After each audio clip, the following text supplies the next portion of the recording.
Well, this is another Monday morning. I wanted to talk a little bit about gathering data and information and stuff, and so I'm going to run you first through one that I gathered data when anytime you've got a problem that's intermittent. Nowadays you've got your scan tool and you've got scopes and stuff like that. Back in the day when we didn't have anything like there were scopes, but there was no digital storage scope. You basically gathered what was on the old CRT screen, and if you took a picture of it with a camera, although back in those days we didn't even have digital cameras, we just had film cameras or maybe Polaroids or one of those things. But what you have to do is be able to gather some information so that you can sort out what's going on and determine what the problem was. Now, the first story I'm going to tell you is about an eagle talon, like this one you see behind me here. And every so often, this eagle talon, without warning, would light off the theft alarm for about, well, it would, even if you got a brief closure of one of the hatch switches, you had one on each door because it was a two-door, and one on the trunk and one on the hood. And periodically it would go honk, honk, honk, honk, honk. It would, start honking its horn and flashing its lights and all that. It would go on for 3 minutes and then it would time out. So it had a momentary short that was only there very briefly. Never was, and nowadays, and even 20 years ago, there would be these scan tools, like on your Chryslers and stuff, and a lot of your other vehicles, would tell you the last time the theft alarm lit off, what it was that did it. It'll tell you if it was the hatch, if it was the door, which door it was, so on and so forth. This one didn't have anything like that. It had no scan tool capability. It had a little module that was over behind the right kick panel, and that little module behind the right kick panel was taking input from the door switches, and it was a ground. Whenever you open the door, the hatch, it would ground one of the 4 wires going into that module, and it would not identify which panel was open. All it would do was light off the alarm. Now, nobody was opening the panels. The switches were all in good shape, not malfunctioning, not loose, not nothing like that. What I determined when they gave me, it's a brand new car, still on the lot. They couldn't sell it this way. Before they could sell it, I had to fix it. And this would happen probably a couple of times a day. Temperature changes, sitting on the service lot and all that. So I said, I got my act together and I got to thinking about this, and I said, the only way I'm ever going to find this is I'm going to have to create something that's going to take this intermittent fault and turn it into a hard fault. In other words, I'm going to have to get something that's going to record what happened. Okay, so I figured I would go to Radio Shack, which we still had in those days, and recently we lost one when we lost our Radio Shacks, but I used to love to go to Radio Shack and buy project boxes and LEDs and all kinds of stuff. What I particularly did on this one here was I had to be concerned with those 4 circuits, the circuit between each switch and the module. And so what I did was I put together, these are the circuits. I'll zoom in on the circuits that were there. And what I did was I built me a little box with 4 LEDs on it. And the inside of the box, I had these fuses that were 1/4 amp fuses it took almost nothing to blow these little fuses. And so I put 4 fuses and 4 LEDs, 1 for each panel. And what I did was I had it so that you might notice on the bottom there I've got a picture of what it looked like. And I would hook it to power and ground, and then I used little back probes that I built using the straight pins to back probe at the module each one of those wires that was going to the various different switches. And so when I back probed those, and I left that thing parked in my service bay, and there were some people that were working late that were pre-delivering some cars, because we would get we had one company that used to buy 40 or 50 Ford Tauruses at the time, and some of the guys would have to stay late to pre-deliver those things. There's good money in that, by the way. But anyhow, I said, don't bother this vehicle. I said, it's liable to light off the burglar alarm, but don't go near it, don't touch it, just leave it alone, because I've got a device on here that's going to tell me which one of these things did this. And so I walked away. About 7 o'clock that night, I got a report the next day from these guys that were working. They said that thing lit off about 7 o'clock. And there's my hookups that I made to all of the wires and all. And so this one, the next morning, had gone out. That little LED was not on, and the little fuse that was feeding the LED was blown. That was the way that I had it fixed. And so it popped the fuse and it shut out the LED, and that was the one for the hood latch. Now the hood latch, I said, no problem, I'll just run another wire out of the hood latch. Well, I turned out as I examined the wire harness, the way it was routed on that thing, the hood latch was on the right front fender. It went all the way across the radiator support, all the way back through the bulkhead, all the way under the dash to the other side. This was the longest wire on that system, pretty much. And so what I did was I figured out a way to run it inside an existing loom directly from that switch into the car and connect it into that module. And I had it all loomed up and taped up. You couldn't even ever tell anybody had been there. But I fixed that thing so that it never did that again. But building that box is what I had to do it. Now, if I had had a scope, I could have set the trigger at a certain voltage level on that scope, and I could have, and it would have caught that, so that I would have seen what happened. Of course, I would have had to have a 4-trace scope, and then I would set the trigger with the 4 switches, and have each one of them color coded or labeled or whatever. And then whenever the deflection to ground happened, it would capture that, and it would the color of the trace that corresponded with the one that I had hooked it up to would have told me that. And that's one of the things you can do with the scope. If you've got some kind of a glitch, like a throttle position sensor dropping out or something like that while you're driving down the road, if you set your trigger so that it won't show anything until the voltage crosses that threshold, that's one of the things the trigger is for, and it works very good for that. We used to use scopes for ignition system issues, and the scope pattern that you're seeing over there on this side is what we used to see when we would have a misfire in cylinder. You'd see that. This is not a very clean pattern, but this is what it would look like when you had one that was misfiring. This is the little scope pattern I used to teach my students, about this being whenever coil saturation happens, and then whenever the points open, if you will, you get this, then you got your spark line. How long it is what's your spark duration. Whatever goes that way won't go that way, so this is going to go down as that goes farther this way, the longer the burn time. And whenever the little upkick right there is when it uses up its fuel, and then it's like snapping a rubber band, you got power left over and all that. If you don't have that, you usually got a weak ignition coil or something.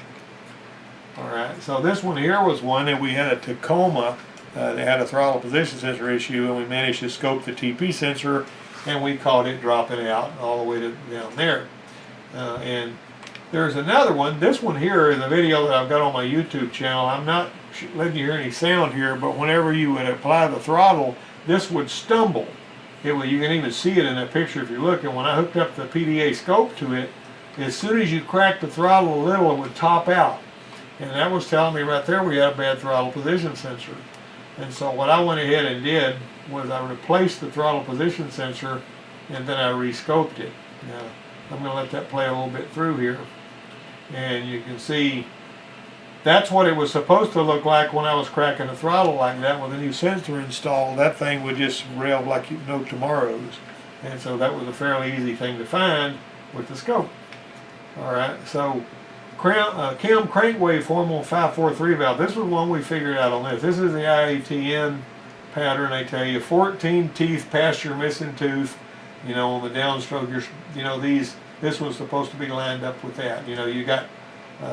You got 3 up and 3 down on your cam gear triggers, and they're supposed to be lined up. And if you know what you're looking at, it's not hard to see. This is what we saw.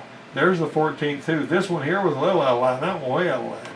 And we wound up having cam shaft issues on that. That is a go, no-go test. As soon as you see that, you got issues with that. I will say that one time I had a scope pattern I got on a hard start Nissan Altima, that whenever I was measuring it, looking at the cam and the crank sensor, you would swear it was a square wave signal too. It wasn't analog like these. This thing was looked like it was out of time, and I knew it wasn't because we went in there and looked at all that. And it turned out that on that one, all I had to do was replace the cam sensor with an aftermarket one, and it cleared it up. And that cam sensor had already been replaced at a dealership way up in the northern part of the state. It was the strangest thing I ever saw. I didn't even know it was possible for a cam sensor to produce a trace that looked like it was that far out of town.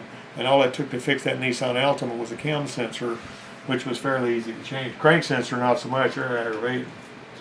All right, on the cam sensor alignment on a 2000 Cherokee, once again, you can have a cam sensor that's not giving you the right information on some vehicles, and it won't cause any issues at all. Like on Fords, I've seen, I don't know how many Fords I've seen, in the, 97 to 2000, whatever model, where if you could unplug the cam sensor and it would throw you a 340 code, but it didn't run bad at all.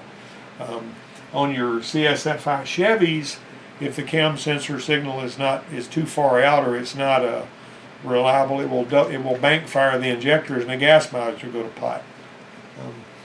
This one here, on this Jeep, you're supposed to turn that, put it on 0 to crank it TDC1, adjust the cam synchronizer so these holes are lined up. I put a piece of wire through there, but you can use a toothpick or whatever.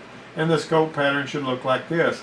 This is the crank pattern, and this is the cam pattern, and it should be halfway between two of those if this is set right. You can set it that way, and it will look like that. So you don't have to have a scope for that. Some of them are easier than others to do this. So Ford's got some special tools they use to line theirs up. This 85 Olds Cutlass I talked about a few days ago. This one ran really bad with a rough idle and even a hot intake like EGR was going on. Turned out that it had no cam signal. And all we had to do was replace the cam sensor and fix some wires, took care of that one. Alternator stator test. You can do this with voltage or current. If you're getting a big, exaggerated, ugly pattern like that, in a lot of your textbooks they won't show you that. The replacement alternator gave us this pattern right here, which kind of, some of this is going to be noise because of other things going on in the system, but this was the same vehicle with a bad stator, and with your bad stator, a lot of times will whine like a ceiling fan, when the alternator's going and you think there's a bearing bad or something. Of course, alternators can have bad bearings, but typically if you've got a noisy alternator and you don't have one of those overrunning pulleys that's coming apart, if it's making a whining noise like that, I'm always looking at that. I have actually seen some replacement alternators that had bad stators. Alright, so you can measure voltage with probes, amperage with inductive probes, or pressure with transducers, which I forgot my other, I hate it when I see that I've done that. But anyway, long and short of it is, these are primarily the three things you're going to be measuring. Now, Cody Gaddy is a guy out in Tucson that builds these things right here from scratch and sells them. As a matter of fact, he sold one to some people in Australia. I thought it was kind of funny because they said he was a good bloke. They call people blokes in Australia. I thought that was comical. But anyway, this right here, this pulse sensor, is one that can read even the faintest little pulses. Like, for example, if you've got this or a first look sensor, pretty much works the same way. The first look sensor is a lot more expensive than one Cody makes. And you can find Cody Gaddy on Facebook if you want to contact him and buy one of these, but they don't cost very much and they really work well. But what you're going to do is you can put it in the exhaust, and you know how whenever an engine is misfiring it goes puff, puff, puff, puff, puff. You can read that on your scope screen, but they've actually got an ACE misfire detective that uses the first look sensor in the exhaust. You got to have a wire going back there, with BNC connectors hook up to your scope. But you can actually, it has to know which cylinder is number one, so you can flag the one that's giving you your issue. And with the engine puffing like that, you can actually run that misfire detective, which is very expensive software. And you can figure out a way to do this without that, I imagine. But I used to use the ACE misfire detective, and it was fairly reliable. But I mean, the cost of it was such that the reliability of it kind of suffered. The pulse sensor is for higher pressure, like in-cylinder compression and stuff like that. They have low and high, that's your pulse sensor. They've got low and high induction, the low amp and high amp inductive pickup. That one there cost, I think, about $150, but they got higher ones too. These little probe kits are almost, you almost can't get by without those nowadays if you're going to do a lot of scoping or stuff. Really great stuff. You can back probe or whatever with those, but there's a whole bunch of different grades of these and kits and all you can buy. But I bought one of these from Cody. Anyway, the pulse sensor, this is what it looks like. You notice this is connected to the fuel pressure on this vehicle. We got one that's not running good. there's your injector number 1 voltage right there. You know how it pulls it down and then it releases it and all. All right, now you can get on the other side of, you can get to the power feed side of the injectors so that it's reading all the injectors. You can get a current ramp on every injector. You notice this firing order 1142536, and that one there, you might notice when that injector fires, you can see the fuel pressure drop a little. When that one fires, it drops but not as much. This one fires, it's just like number 1. But look at 5, well 3 fire normally, 5 and 6. The pressure doesn't even drop. You got clogged injectors or something else going on there. It shows a weak fuel pressure pulse on cylinder 4 and no pulse on cylinder 5. And remember, once again, that pulse sensor, see that one there is hooked up so you can put it in your exhaust. And you can actually put this, something else you can do with this is you can put it, you can get a radiator cap adapter, and you can measure the pressure that's rising in your radiator. Like if you think you got a blown head gasket or whatever. Or if you feel like you've got one of the cylinders that's pressurizing the coolant jacket, you know, that's another story. I got a video about that too. This guy is a friend of mine from Zimbabwe, South Africa. You know, I call it South Africa because it's in the southern part of Africa. South Africa is a country, but Zimbabwe is a country just north of the South African country of South Africa. And so he lives in Zimbabwe. This guy, this is me and him together in 2018 it's a selfie that he took. And this guy's a really good diagnostician. He can figure out just about anything, and he really uses a scope a lot. This VW Polo cranked but wouldn't start. The customer said the vehicle just died on him while it was idling in the parking lot, and the customer's concern was a crank but a no start. My first step working on this vehicle, this is him talking now, was to check wiring and connections. He said I didn't find anything other than a dead battery. All right. So here we got some diagnostic trouble code. Didn't help very much. You got a 0293, an 01314, 1315, 1309. No signal, no communication, no communication. Figured that had something to do with the dead battery. Well, the first scope test was to do a relative cranking current test to check for cylinder contribution. You put your high current lead around the battery, set your scope up. Sometimes, most of the scope will have an automotive function where you can actually tell it what you're going to be doing, and it'll even tell you how to hook the scope up. Pico's like that. They've got that. Some of your other scopes do too. Anyway, this is what he got whenever he did the cranking test with a no start. You notice right here his neat little notes that he put here. Relative cranking current using the high amp clamp. Now what happened was when you first start spinning it, the current is higher than it is once it gets to spinning and all that. But this is a little more than you would have expected to have. Peak to peak average was 138 amps. Now you gotta have your scope set up for this, and this is not a class on how to do that, but this is an example of one of the things you can do. He even has it up here. 2003 VW Polo 9N 1.4 BBY engine relative cranking current test. This is a very common test. If you've got one cylinder that's got low compression, you can pick it out this way. You might notice he's basically got ignition coil primary trigger, and in between there, if you know the firing order, you know which cylinder is doing which one of these right here. Every time the starter has got to squeeze some air, it's going to pull more amps during that squeeze. And the cool thing about a scope is it will capture this information very rapidly. It'll store it. You can zoom in on it.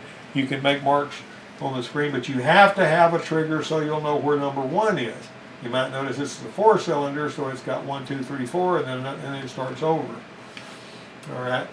So the second test was to verify the cylinders receiving spark. So he back probed the 4-wire cop coil, and you can see in the ignition coil trigger and current waveform, they had the ECM command to turn on the coil and then to turn it off, and this was an amperage of what the coil was pulling as it went. See that the amperage good current ramp showed good primary winding, collapse of the primary winding, that's when the firing happened, and there's your ignition coil current. All right, so he's looking at that. So he's looking at 2 traces and he's stacking them right there, right? All right, here's injector pattern.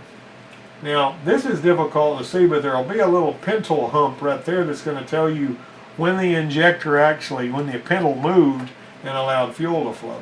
See, it actually starts to build current before it ever does it. That little, you're looking for a little pintle hump. That one's not very pronounced, but it is there. There's your injector turn on, how long it's on. These are your 1.8 milliseconds idling. This is one on a running polo. Your Zener diode dump, 68 volts. Usually I used to find whenever you release the injector, it was collapsing that magnetic field across the coils in the injector. All right, and there's your injector current, your injector voltage. And so this is what's going on while it's going. Notice it actually plateaus out right there.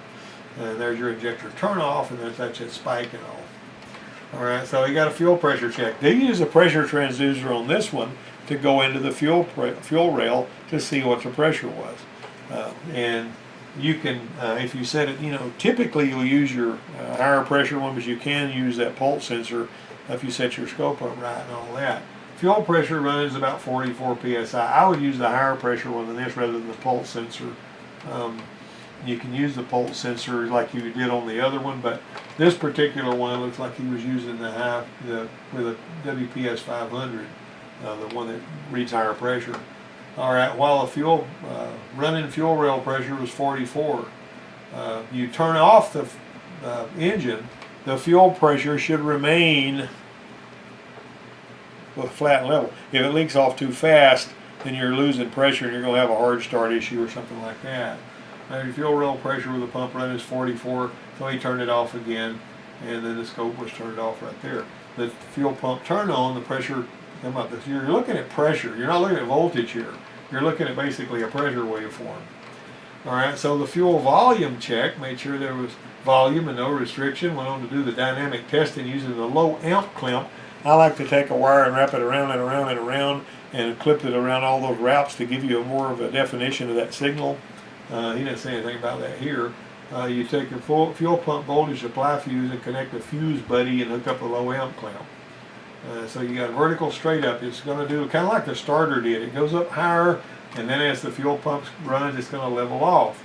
It normally exceeds the circuit protection for just a little bit, and then it goes down and flattens out. There's your little thing right here. So if you look at these, this will tell you how many commutator pulses there are. The time between the rulers is 15.07 seconds. Pump speed is 3,980 RPM. See all the stuff you can do with this? You got voltage over time going on here. You analyze the fuel pump current waveform, safe to have a good fuel pump to start the motor. If you see a ragged signal here, and I've seen that before, you need to replace the pump. Even if it's not giving trouble, it is going to pretty soon. But this one right here is a really nice, even looking thing. Alright, so the in-cylinder compression, when you go in there, engine running now, it's not going to look the same just spinning over. Engine running, the in-cylinder compression is typically going to look like this. Is basically the compression stroke. Piston going up on the compression stroke goes down here. That's your exhaust stroke, a little Bart Simpson head going on here because you got some pulses in the exhaust. And then whenever the exhaust valve closes, you're going to see this drop down, then it's going to squeeze that air next in. So this is actually the intake stroke right here because you're going to have low pressure here. So then it squeezes it again. The ignition trigger, see this is on cylinder number 1, you got your ignition trigger right there, and that's what you're looking at right there. That's what it ought to look like. This is what he found. He was just spinning it over, but what he noticed was the exhaust valve opening was not defined, and furthermore, when the piston was going up when the exhaust valve was supposed to be open, it was building pressure. And so it built up to 77 psi right there in that spot. This is giving you voltage over time. This is piston movement, and you're mapping the pulses on that thing. You also still need to get you show when your number 1 or when that cylinder is triggered, so you'll know which how that relates to everything else. Rising exhaust ramp, exhaust valve opening not defined, ignition coil primary triggers right here, and there's your intake stroke, compression stroke, late ignition timing, 6 degrees after top dead center. That's a significant thing too that needs to be paid attention to. You look at your ignition timing if you know what you're looking at there. All right, and so 1 cam rotation from here to here. You see your crank is already turned through twice at this point, so it's going to go 720 degrees. There's your exhaust. Remember, you'll have a slight rise in pressure there, but this and this should be very close to the same. All right, what he found out on this engine, you had to remove the intake and exhaust cams to access the valves. So he had figured cam timing might be the problem, so he pulled the cam timing cover and he found timing belt issues right here. That's what his whole deal was. And some people will say, well, I ought to pull the timing belt to start with. I used to like to pull the timing cover and line up the cam marks, because every time the cam mark is lined up, the crank mark ought to be lined up if you can see them both. Now, if you go and line up the crank mark and look at the cam mark, it may be 180 out. All right, so he put all these tensioners and all this stuff and replaced all that and got that one going again. Normal cranking test on the same car, you notice you only had peak to peak. For her, it was 77 amps. This was the healthy engine. The other one was having to squeeze a lot of air on all of these cylinders. You'd kind of expect the other one to have uneven compression across the board if it had jump time, but that's not always the case. It depends on where everything stopped at. There's so many creative ways, though, to use a digital storage oscilloscope to provide the data needed for effective diagnosis. If you're a pro and you're not taking advantage of this, you should be. And that's the end of the slideshow for today, and I really appreciate you guys watching. Thank you very much. I will try to have something ready for you next Monday. Well, until then, we'll see you later.